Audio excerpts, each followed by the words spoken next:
Welcome everyone to today's Maryland HFMA webinar, How to Become HFMA Certified and for Free.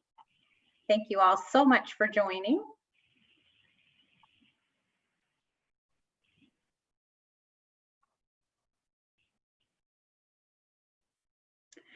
We would typically do today's session an early morning of fall conference, but given our circumstances this year and doing fall conference virtually, we're doing it virtually today to talk about certifications.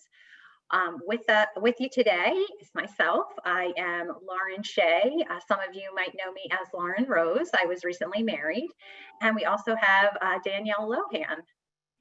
Our information on us is in the very back of the presentation if you are curious about our bios.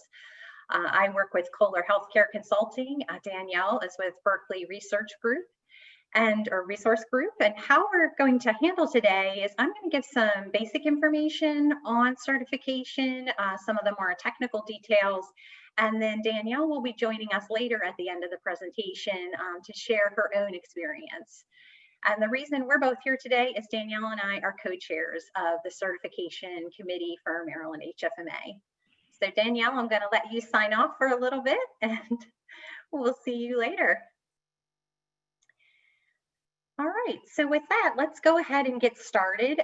Before we dive into the material, just a few reminders. All of our attendees today are purposefully in listen only and view only mode, but that does not mean that we do not want you to ask questions. If you have a question at any time during the presentation, there is a Q&A feature and feel free to use it and we'll try to answer the questions as you submit them.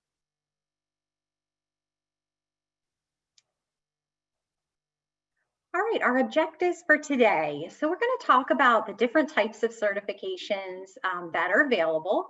We're going to talk about requirements for those certifications, not only how to obtain them, but also how to maintain them. And last, but certainly not least, how you can prepare yourself for the certifications.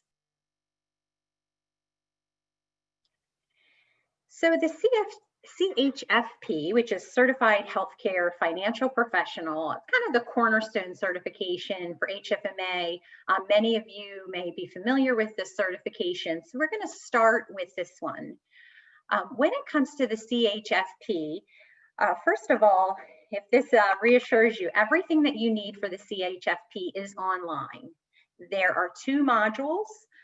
Again, both online, and the first module is more academic oriented, kind of like a college course with your different chapters and learning checks at the end of each chapter and an exam at the end of the module itself. And then the second module helps you to apply everything that you just learned in the first module. So it's more practical, real life case studies. The great news about certifications with HFMA is if you're an HFMA member, they are free. And you also get CPEs with doing these courses. So as you can notice from this slide, the CHFP is actually worth 14 CPEs. Another great thing about the CHFP certification is anyone can take this course, whether you just started in healthcare or you've been in healthcare for decades. It is a great broad education that helps an environment such as healthcare that is so complex. It helps the individual see that big picture and learn or even reinforce things that they have already learned. So it really is a good option for anybody, whether you're new to healthcare or have been in it for a long time. So we're going to walk through that module 1 that I was just referring to. It's entitled The Business of Healthcare. And I think, for individuals coming in new to the healthcare industry, it's important to know it is a business.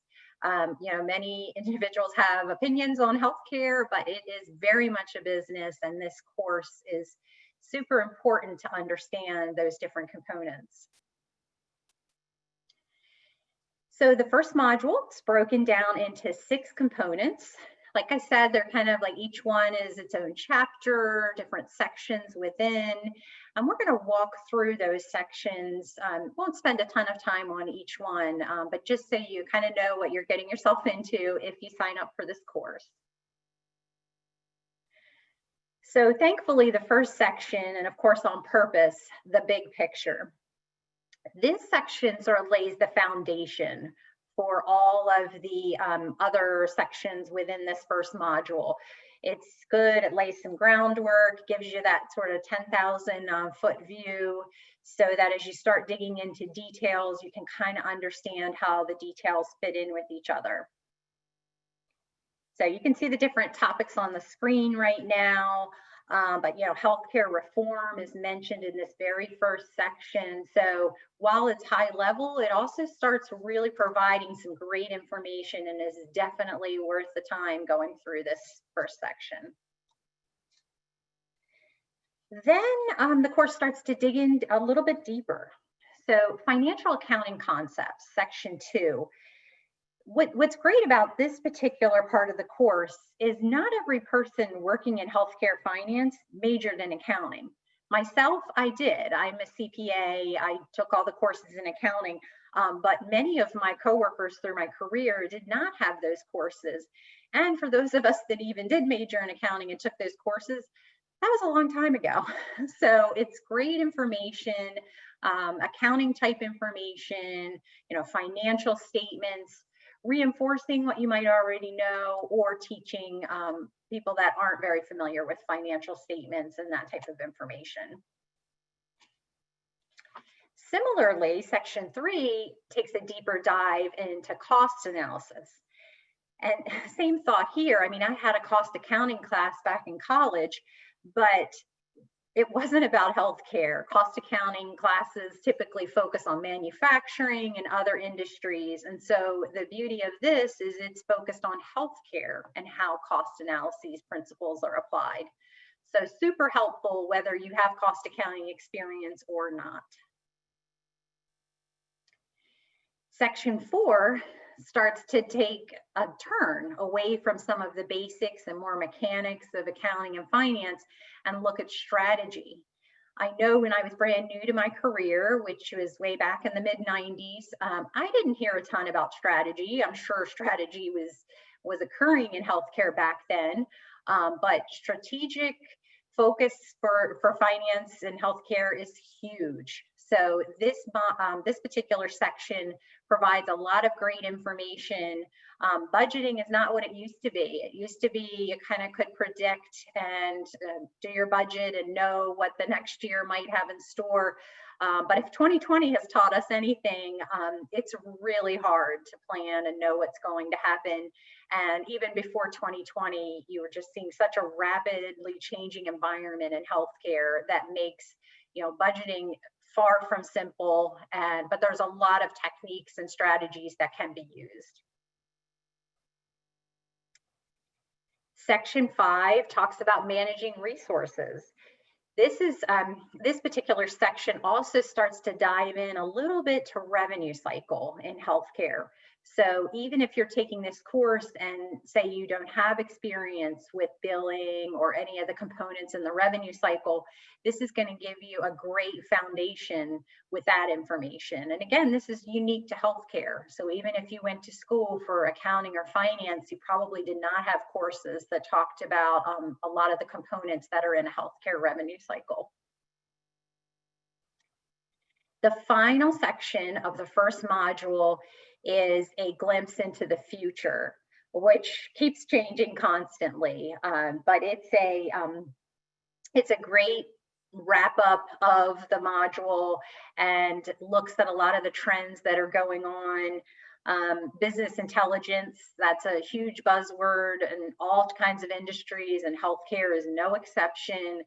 Population health has been such a focus on quality and the health of individuals versus just going through the motions and providing healthcare without an overall plan. So that last section of the module is, again, just a great way to understand some of the innovations and other things impacting healthcare. So once you make it through all of those sections, you will come to the exam. And the exam is 75 questions. They are multiple choice, and you have 90 minutes to complete. If you should happen to not pass the exam, do not worry, because you can retake it again in 30 days. And again, there's no fee, it's still free. And this exam completely online. And that the course really does prepare you for the exam. Having, I myself, so even though I've been a member of HFMA since the mid 90s, I became a CHFP and then an HFMA in 2019, so very recently. And again, I felt like the exam was very fair compared to all the material that they had provided, that the HFMA had provided. So still talking about the CHFP, let's take a little turn and talk about Module 2.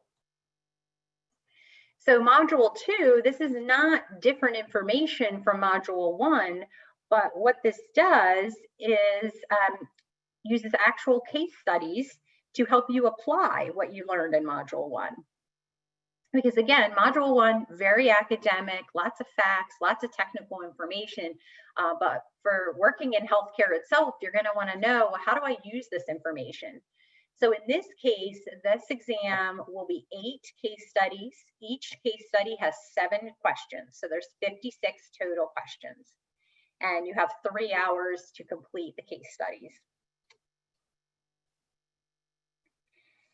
So that concludes the CHFP section of our presentation. Again, if you have any questions, we are more than happy to answer those questions or try to answer. And we can get back to you if you have a question that we don't know off the top of our heads. But the other component of the CHFP is it is a stepping stone for those that are interested in becoming an HFMA, a fellow of the HFMA. So for this, it requires that you are a CHFP and that you have been a member for 5 years. You do not have to be an advanced HFMA member, and an advanced HFMA member just means that you have earned at least 20 Founders Points awards. So you don't have to have that. You can see the bachelor degree or 120 semester hour requirement on the screen. And then you do need to show that you have some volunteer activity in healthcare finance within 3 years of your application. And yet again, this is free as well to become an HFMA. So obtaining certification, that is step 1. But as was mentioned at the very beginning of the presentation, you also do need to maintain your certification.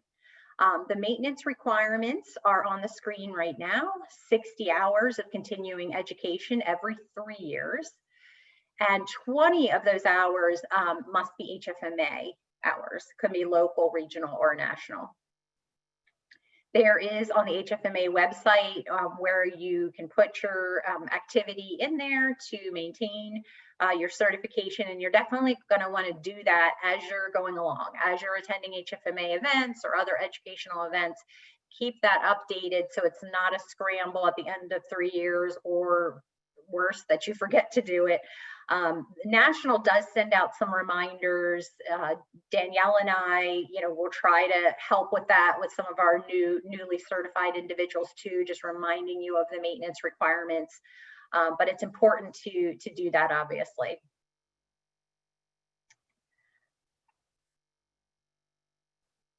All right, so that was the CHFP and the HFMA and how to obtain them and stay certified.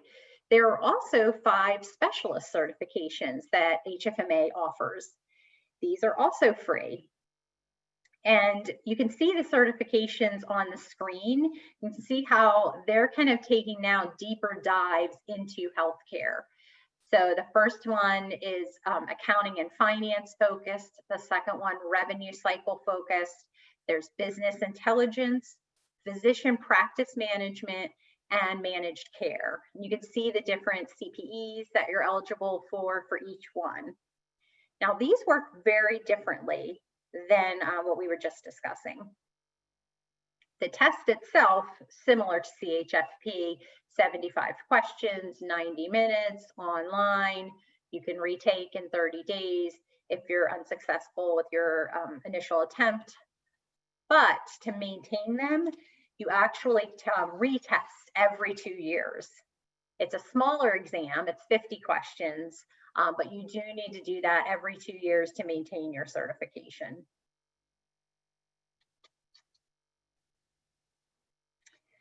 Okay, so this brings us to the end of the technical material that we wanted to share. Really what we're trying to make sure everyone is aware of is that, you know, certification, I think in the beginning, I know when I first started in healthcare and when I was initially a member of HFMA, I was a little bit afraid of it, a little intimidated, but it's not meant to be that at all. It's actually easier than it used to be. It's supposed to just help you further your career, expand your knowledge base. It's a great opportunity if you're in leadership and have new staff joining your team that are brand new to healthcare. It's a great tool to use because there's no way you could possibly tell them everything that they need to know. So this course really helps lay that foundation. Because remember, experience helps, but it is not necessary. All the material is there. And, you know, Danielle and I are just thrilled to be involved with certification and bring you this information. Our contact information is on the screen right now. Do not hesitate to reach out to us if you have a question. The other tool that we're bringing up this year is a cohort where individuals that are seeking certification can get together periodically. We'll just do like a quick virtual meeting and you know, just kind of encourage each other. Danielle and I can answer any questions. You know, our goal is just to make sure people know you're not alone working on the certification. There's people here to support you, and it's really worth your time. So Danielle, if you wouldn't mind showing your face again, there she is. Danielle's going to share a little bit about her experience. Thanks, Danielle. Thanks, Lauren. So my name is Danielle, and I work at Berkeley Research Group, and I've been working with Lauren for the past few months on really trying to enhance the availability and accessibility of the certifications for Maryland HFMA.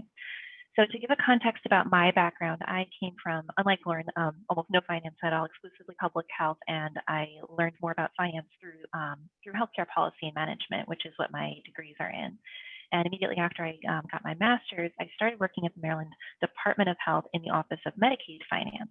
So it gives me a really good idea of how finance on the government side worked and the nature of Maryland's all-payer model. But I really didn't feel like I had a strong command of how a provider, whether it's a hospital or an individual office, actually provides services and the implications of revenue cycle management. So I started at Berkeley Research Group earlier this year, and I became an HFMA member when I got there. And I noticed that there were several free certification options, and I kind of put them in the back of my head. And as I was starting to get my feet under me in this new job, I started on the Certified Healthcare Finance Professional, the CHFP modules, to really kind of get a little bit more confident in my command of the finance side of especially the hospital industry.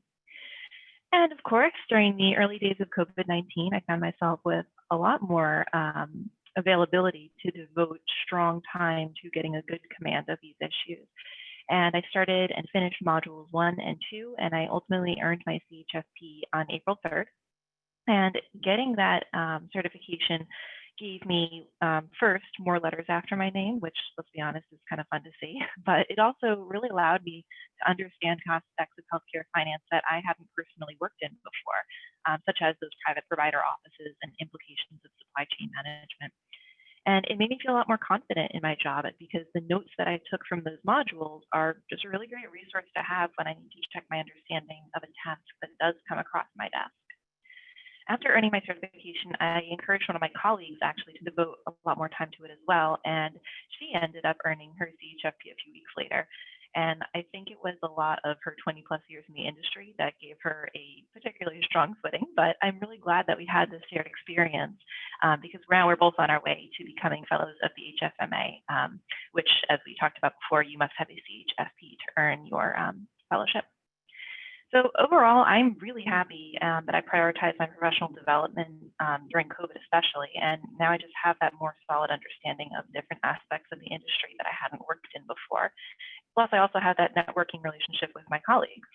And I'm looking forward to pursuing additional certifications in the future. And personally, I would highly recommend anyone, especially new in the industry, been in the industry for a few years, to just take that CHFP course. Either you are able to learn something new, or you get a different view of things you hadn't thought of before. But whatever your motivations are, it's a well-designed course that is straightforward, and it's practical use of your time, and you can take something away from it no matter what you're looking for. So yeah, I am happy to answer any questions, Lauren. I'm also don't see anything coming up. I'm back. Hi. Yeah, I don't see any Q&As yet, but we have a Q&A for our audience. And you can be honest. We have a polling question that we're going to put up on the screen right now, because we're curious, for those on the phone, if you will be pursuing certification. Yay. We're hoping we've been very convincing, but.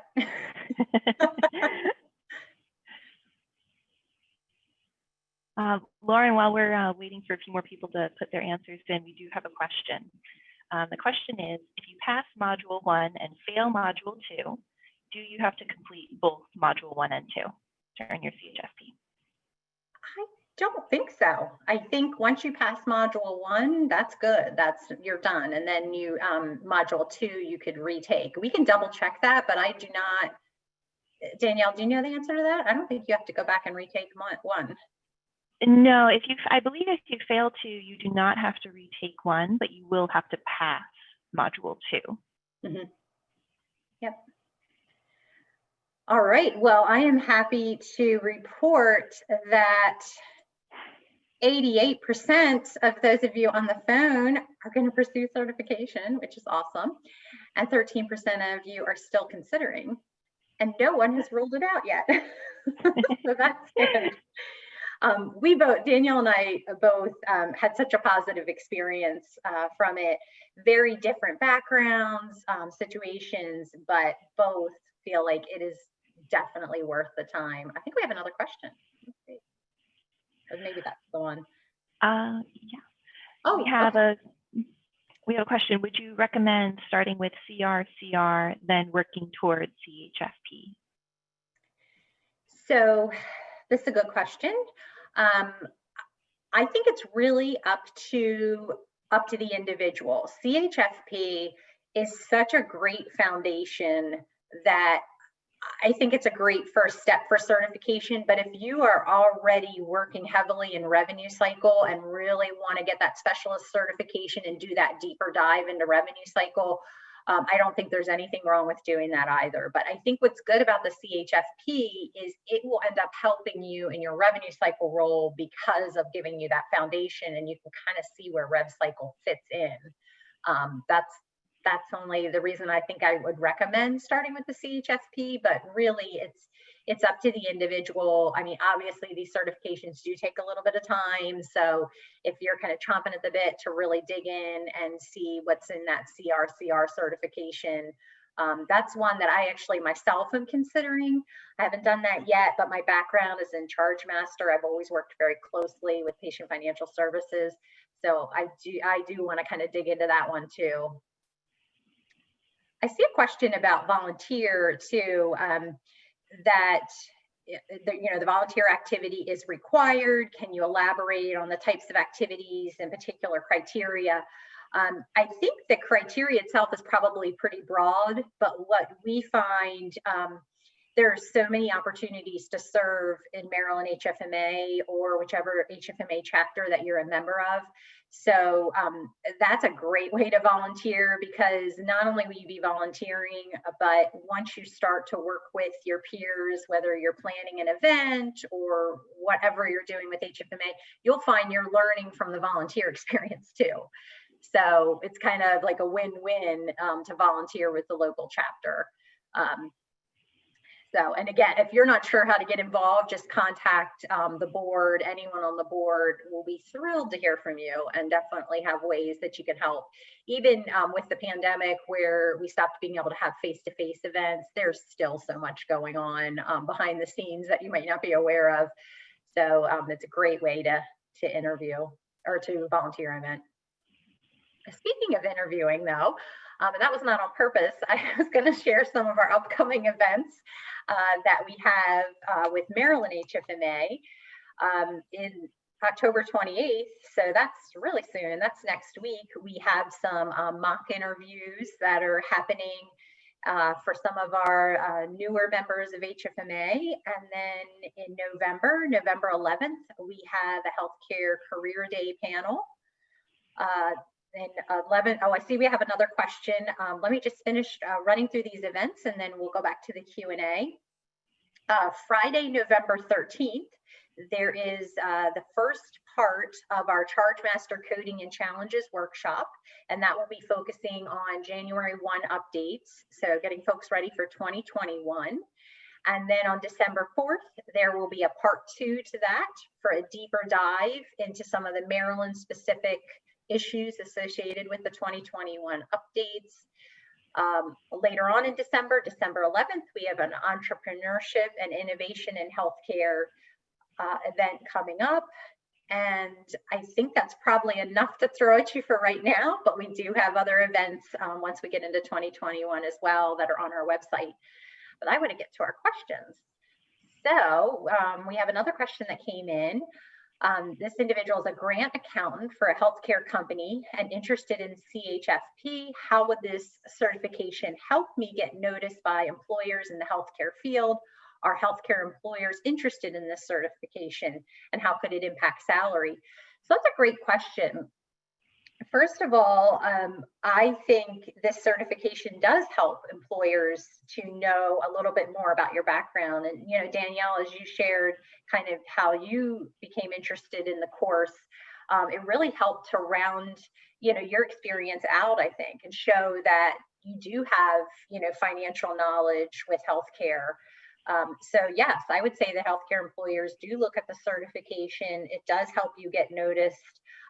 Regarding salary, that's a hard question to answer because I think it depends on the position, depends on the organization that you're going to work for, but it's a credential. Like Danielle said, it's fun to get more initials behind your name. But it is a credential and it shows that you took the time, you know, because being a grant accountant, there's probably a lot that you're seeing in the healthcare company that you work for, but there's a lot you might not be seeing. And this shows that, you know, you have more background than perhaps your current position shows. So that's a great question. Are there any other questions from the group? Lauren, we have. Oh, okay. You want to tackle this one? I see 2 more questions. Yeah, we have one asking, is the online course self-paced? The answer is yes, absolutely is self-paced. And that's really very helpful if you want to jump in while you have a half hour before something else going on. You're able to get as far or just be as deliberate with a section as you'd like to be. I would say if I had to give my best estimate, it maybe took me about 18 or so hours from start to finish to do my CHFP. It's hard to remember because I did do it over a period of about 4 months. I have a personal story to share too on that question, whether the course is self-paced or not. So it definitely is. And I believe they give you a year to complete it. So personal story, I signed up for the certification. Again, I've been working in healthcare since the mid-90s. So this wasn't a decision I rushed into. And within a week of me signing up, had very devastating news regarding the health of my husband, and still ended up completing the certification within the year time frame. But I actually had to do what Danielle was saying, just kind of, okay, I can work on a half an hour here, I can work an hour here. I had to be very strategic with my time. but it did offer that flexibility. So that's what's good about it too. I mean, we don't know what life has in store, whether it's at our home or at our work, but this course does offer that flexibility. So I think that's helpful too. Danielle, it sounds like you kind of powered right through it, and that was probably my initial intentions, but life had other plans. So for any of you kind of worried about that, well, what if, suddenly I start having to work massive amounts of hours and I can't devote time to it? It's there when you're ready to pick it back up. As long as you're taking great notes, and you know exactly where you actually, the system keeps track of where you stopped. So when you log back in, so it's great for that too. So hopefully that eases some of your minds if that was a concern.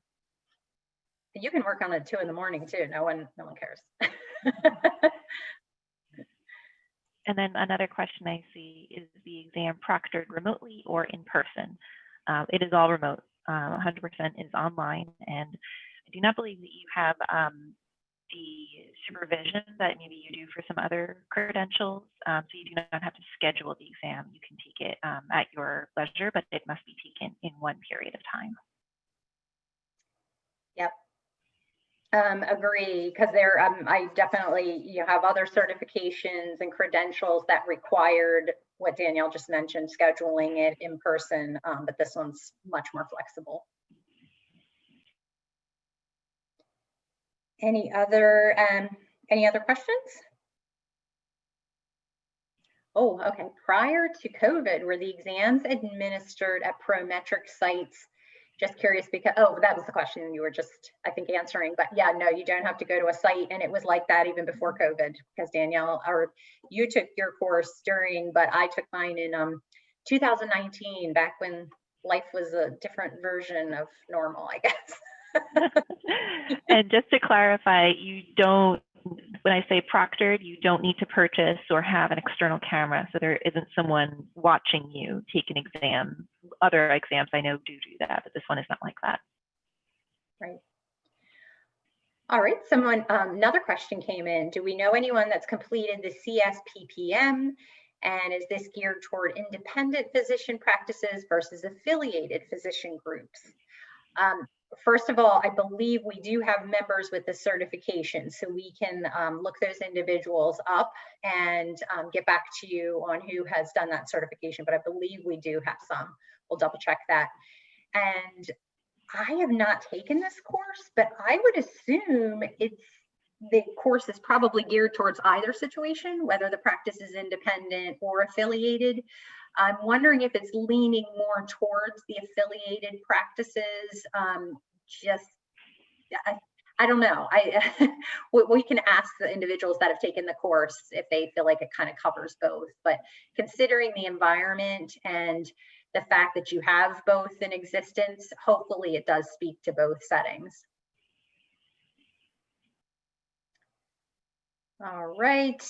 How do I register for the class? Okay, that's all online on the HFMA website. If you, there's a whole section on the website geared towards certification, and it will walk you through the steps to sign up for the course.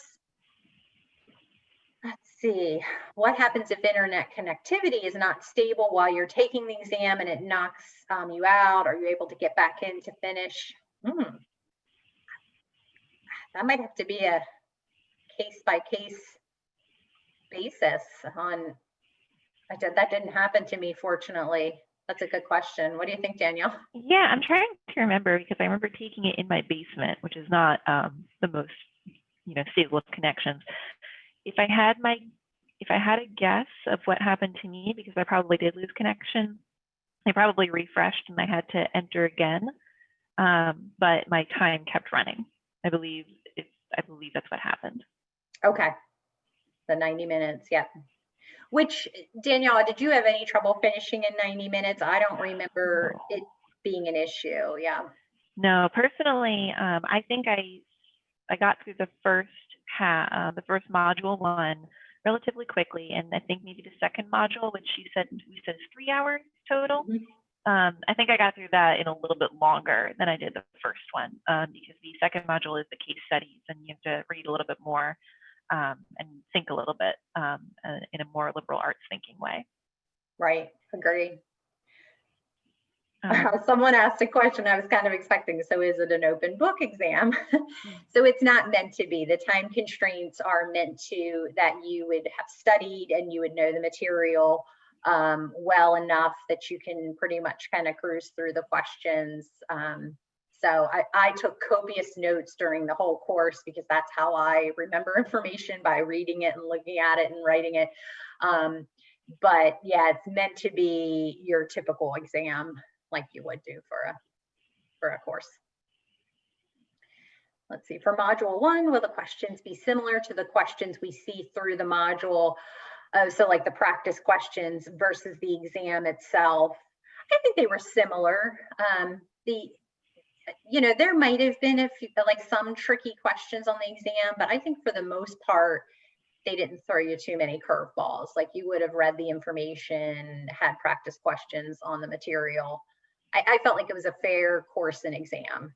They weren't trying to trip you up too much. What did you think, Danielle?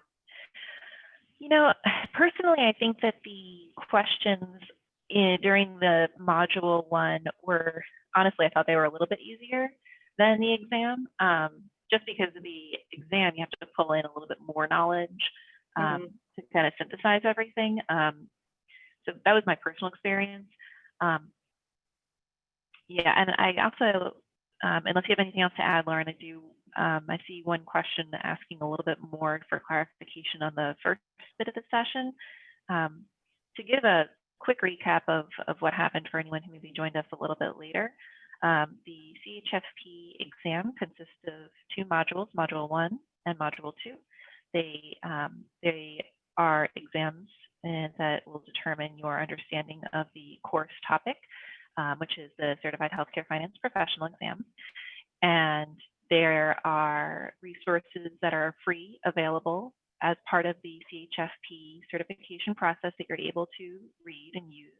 And you're also obviously encouraged to take your own notes, but there is no textbook that you have to purchase, and any materials that would be supporting you during the exam are, just like the exam, free to take. And we have a question, is there an opportunity to take a sample exam? Well, there's some sample kind of study questions throughout the course. Remember that when you take that exam, if you happen to not pass it, you can retake in 30 days. So really there's no risk. You shouldn't be stressing yourself out because you do have that opportunity to retake if it was a little too much for you and I wasn't prepared for this or that, you do have the opportunity to retake the test. So hopefully that eases your mind if you were concerned that that initial time, it just might be too much.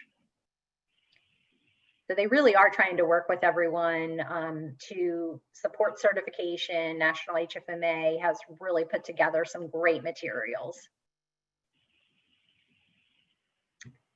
Okay, anything else? Any other questions? Oh, I like this question. Should we expect the questions to be hard like the CPA exam? No. having survived both, I can assure you, no. Hopefully that eases your mind. I blocked out most of the CPA exam because that was a long time ago. I do see one last question on my end. Lauren, if we have any tips on taking the exam, or if there's a section that requires a little bit more focused studying.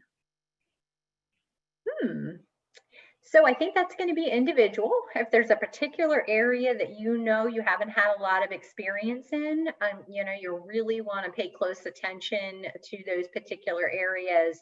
But I don't remember any particular area, maybe some of the formulas.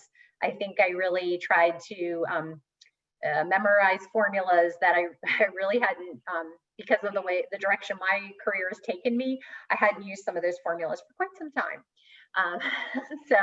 So that's something, but I think that's going to be individual if it's a particular area, again, that you're pretty new to. Would you agree, Danielle? Yeah, I would definitely agree. I felt, obviously because of my background, I felt pretty secure with the policy questions and the source of payer questions, but I didn't feel, I feel like I needed a little bit more attention devoted to, the basic financial cash flows, supply management. Those aspects were, for me, what I needed to focus on. Great. And we have a question, will this broadcast be shared later? We are happy to report that today's session has been recorded, will be on the Maryland HFMA website for individuals that maybe you think are interested in certification. You can refer them to that site to view, or if you missed a portion of today, it will be out there. And thank you all again so much for joining. I think we're going to close down right now, but feel free to reach out to Danielle and I at any time. We're happy to help. Yeah, Thank absolutely. you. Thanks, everybody.